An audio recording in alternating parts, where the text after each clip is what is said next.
count Republican New York Congressman Michael Grimm rather grim. It is weird. At least I'd have waited a few more days before blatantly going back on what I said at a press conference. I said it yesterday. They asked me what did I think. I said this was one of the most hypocritical and reprehensible speeches I ever heard the president give. And I don't want to say those things because I believe in the office of the presidency. I love this country with my heart and soul. And when the president of this wonderful country gets up and stands up and scolds the Congress the way he did, I think it is absolutely reprehensible. And here's the truth. Where is he today? He's been in campaign mode for months, running from fundraiser to fundraiser. And then he's telling the Congress, people like myself, not to go on vacation. I have no vacations planned whatsoever. I will be working in my district because the people in Staten Island and Brooklyn are worried about paying their mortgage and their rent and putting food on the table. And this president is saying to us, let's show leadership. The president has it backwards. He's the president of this country. He's supposed to be leading, not sitting back and raising money for his campaign. It is interesting that so quickly after making those remarks, he's showing that he's not engaged in this process himself. Now, I know, as to his other points, politicians, I guess, can walk, talk, and chew gum and all that. But this sends a message that he's not intimately involved in this, which tells me, especially when he turns down an invite from the Senate Minority Leader to just talk about things, and he's not willing to talk or figures it's a waste of time to talk, and we're looking at August 2nd deadline, I think we're going to have some problems. Well, I think it's because the Democrats don't want to deal with the real issue. No one wants to attack the problem. The problem is this country is laden with debt.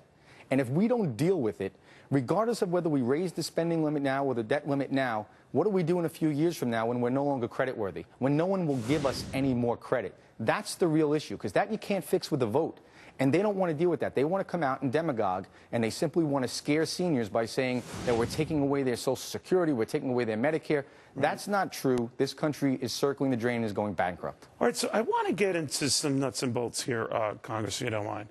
I want to know what's acceptable to you, because you speak for many in the more conservative part of the party on issues that you like and don't like.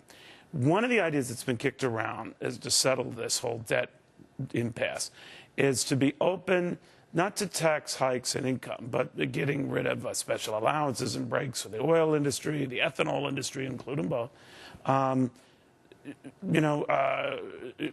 Curtailing charitable deductions for the upper income. Are those issues on which you're open or no? Or is that still a tax hike to you off the table? No, I don't think that's a tax hike. I think all of that should be on the table. And the funny thing about this is, Paul Ryan's plan was demonized. But if you look closely at the plan along the blueprint included some tax reform, which absolutely said we should get rid of tax loopholes for corporations, especially those that don't pay any taxes. But knowing that those corporations get rid of those loopholes, they are going to pay more. It's not a tax hike to you. That's not a tax hike, and I'll tell you why. The fact that someone right now is taking advantage of the system, and they're supposed to be paying X%, but they pay much less, and now they're going to be paying what they're supposed to pay, like everybody else, like every average Joe out there that's paying their effective rate. That's my view as well. That's what we should do. That should scare you, Congressman, but you share my view. It should be fair. So be open to that. Now, many of, I guess, the purists in your party, Congressman, they say that is a tax hike, and you're paying more to the government, so they can't sign on to that. So they will go ahead and risk blowing the debt thing on that principle. I don't think that will happen. I think what this is coming down to is the president and the Democrats want to raise the rates of taxes. They want to tax more. I don't think they'll do that. I don't think so either, but I think that's what they're holding on to. In order to save face, and I know you're new at this game here, but you know how it is. It's about saving face. They'll say, well, we got a tax hike through, a revenue raiser. You can say, well, it's not an income tax hike, so let's be fair. Done. I think the real issue, though, here is what systemic reforms are we going to put in place so that we cannot allow this president to continue to borrow and spend and borrow and spend.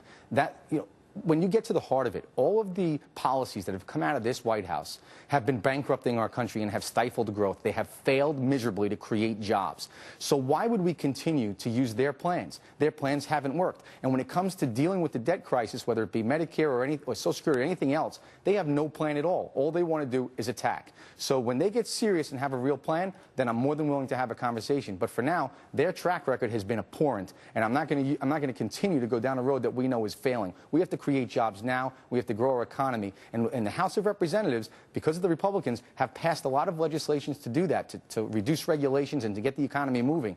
But the Senate Democrats will not allow it to go through the Senate. All right, Congressman, thank you very much. By the way, on this same subject, man, about 40 minutes